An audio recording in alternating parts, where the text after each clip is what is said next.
Teknik membuat proposal Molycode. Halo teman-teman, semangat pagi. Nama saya Reza Rosyadi. Saya in charge untuk produk Dow Corning Molycode, yaitu produk specialty lubrikan di mana pada sesi ini teman-teman akan mendapatkan sharing knowledge mengenai proses mencari kebutuhan produk Molycode. Modul ini dilengkapi dengan pemahaman proses industri, cara bertanya secara teknis, kemudian akan dihadiri cara membuat total cost dan proposal yang sederhana dan mudah dibaca. Semoga modul ini bisa membantu teman-teman dan selamat belajar. Tujuannya adalah mengerti cara mencari kebutuhan pelumas, kemudian mengerti cara bertanya secara teknikal. Ini sangat penting karena dari cara bertanya kepada kami, tim PM, itu akan lebih cepat memproses kebutuhan atau identifikasi grease yang dibutuhkan oleh customer. Yang ketiga, memahami cara mencari total cost. Ini sangat penting juga karena dengan adanya data total cost secara gamblang, customer dapat memahami benefit yang diberikan oleh produk kita. Karena dipersepsikan produk Molycode itu mahal, oleh karenanya ada total cost, maka mereka bisa melihat benefitnya secara luas. Dan produk kita walaupun mahal itu bisa diterima dan tidak dibanting harganya. Dan kemudian memberikan proposal secara sederhana dan mudah dibaca. Artinya pada saat ini banyak sekali yang membuat proposal itu seperti skripsi, ada abstraknya, pendahuluan dan lain-lain. Itu penting, betul. Tapi di sini poin yang ditekankan adalah cara membaca secara cepat karena customer tidak banyak waktu untuk membaca proposal. Jadi lihat saja total cost-nya berapa yang mereka dapatkan, benefit produknya apa, that's it. Hanya ringkasan saja. Sisanya nanti akan menjadi lampiran. Daftar isi di sini ada sekitar 7 poin.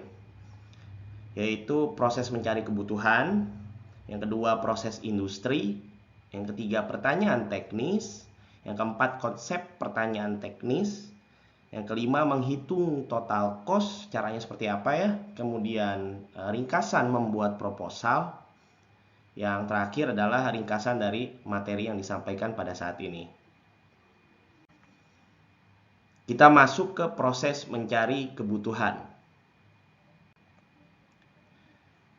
Nah, ini saya akan terangkan cara lama yang banyak dilakukan dan mungkin sudah membudaya. Produk existing, oke, dapat produk existingnya, produk kompetitornya apa, kemudian diberikan harganya sekian. Harga yang jelas biasanya lebih murah, oke, atau harganya kompetitif. Kemudian langsung call PM, minta alternatif atau ekivalennya. Lalu keluarlah produknya. Ini sebenarnya sangat banyak yang menanyakan cara seperti ini. Produk existingnya apa, kemudian langsung tanya ke kita, habis itu minta produknya apa. Yang kita harapkan tidak seperti ini. Oke? Ini cara yang cukup kuno dan tidak direkomendasikan oleh kami, dan memang sistemnya dari teman-teman belajar awal pun selling skill ini tidak direkomendasikan. Oke, kenapa?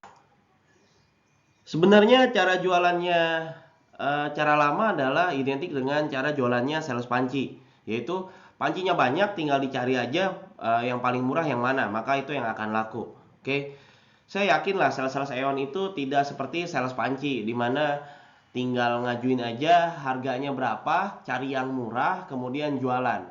Saya yakin sales Eon tidak seperti itu. Nah, kalau cara lama, itu ada beberapa resiko yang akan teman-teman hadapi. Pertama yang jelas, harga akan dibanting. Kenapa? Karena kalau customer membutuhkan produk yang ekivalen saja dan kita hanya mencari produk ekivalen saja, itu tentunya benefitnya hanya tinggal dilihat dari harga.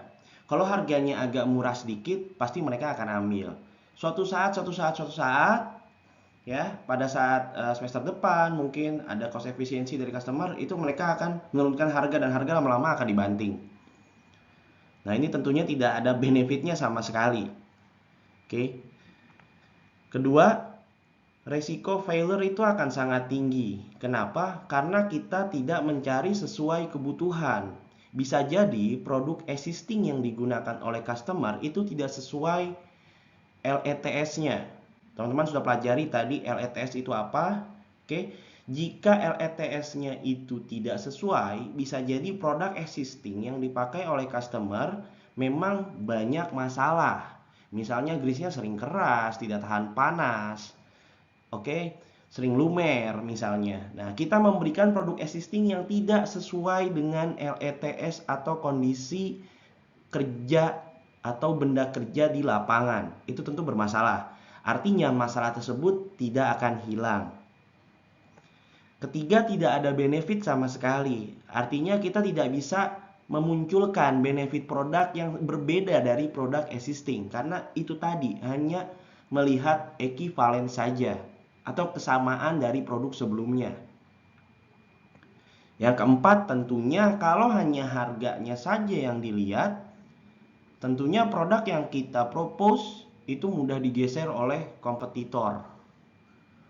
Dan itu akan terus berlanjut ketika purchasing atau user menemukan harga yang lebih murah.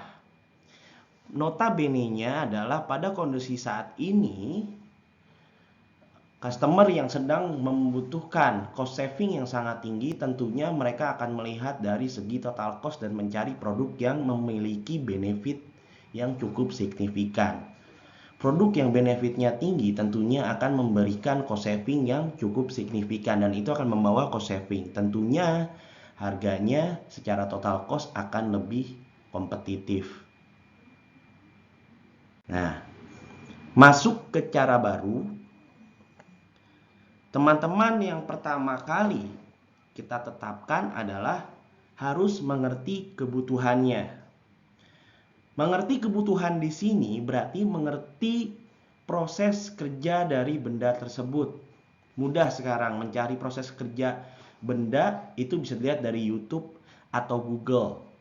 Paling minimal kita bertanya ke customernya, prinsip kerjanya seperti apa. Kita tidak menuntut 100% harus mengerti, minimal 20% saja kita bisa mengerti kebutuhannya seperti apa. Oke? Kalau mengerti kebutuhan, berarti mengerti permasalahan yang mereka hadapi.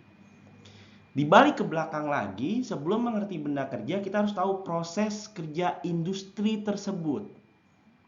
Oke, jadi kita bisa tahu titik awal sampai akhir kebutuhannya seperti apa dan efeknya seperti apa. Setelah mengerti kebutuhannya dan permasalahannya, teman-teman pasti di sini dapat LETS, oke? Terus kerugian mereka berapa, baru kita tim PM akan mentranslate grease apa atau pelumas apa yang cocok untuk kebutuhan customer. Jadi teman-teman di sini saya tidak membebankan teman-teman harus hafal produk-produk Molykote, tidak.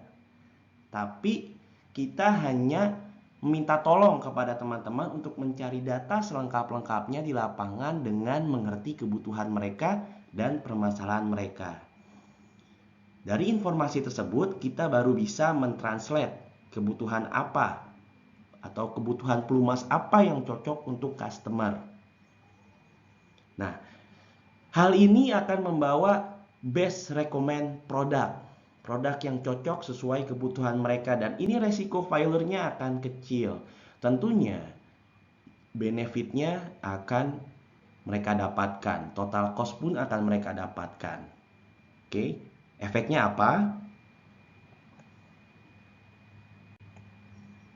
Dari cara baru ini, kalau kita mentranslatekan sesuai dengan LETS, tentunya produk tersebut akan mendapatkan benefit. Jika benefit dan total cost-nya itu terlihat secara gamblang, secara hitam putih, maka harga yang kita jual ke customer tentunya akan sehat dan tidak mudah dibanting karena kita punya reason atau alasan bahwa perbedaan produk yang kita bawa itu memberikan benefit dan total cost yang cukup signifikan. Tentunya hal ini tidak mudah digeser oleh kompetitor. Karena tentunya dari benefitnya itu customer akan berpikir dan terlalu beresiko untuk mengganti dengan produk yang lain, padahal produk yang kita tawarkan ini sudah memberikan benefit dan total cost yang cukup signifikan. Sebenarnya cara baru ini sudah teman-teman dapatkan pada saat selling skill. Jadi untuk produk Molycode sendiri itu identik dengan cara berjualannya Aeon, ya. That's how Aeons work.